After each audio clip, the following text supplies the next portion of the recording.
అంటే అంజీరా పండుని ఇప్పుడు ఫ్రెష్గా మార్కెట్లో దొరుకుతుంటాయి కదా, ఈ అత్తి పండ్లని, అంజీరా పండ్లని మనం అట్లా ఫ్రెష్గా రోజుకు ఒక 1/2 డజను 10 షుగర్ పేషెంట్స్ తిన్నా షుగర్ పెరగదు, కొలెస్ట్రాల్ ట్రైగ్లిసరైడ్స్ ఉన్నా వాళ్ళకి అది ఇబ్బంది రాదు, ఒబిసిటీ ఉన్నవారు తిన్నా బరువు పెరగదు.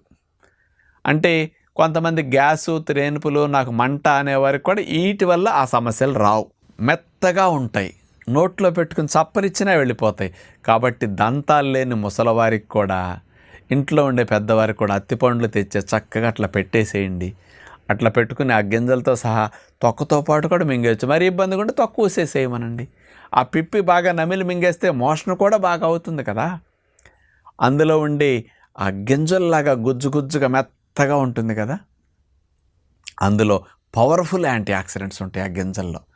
అందుకని అది కంపల్సరీ లోపలికి వెళ్ళాలన్నమాట. ఈ అంజీరా పండు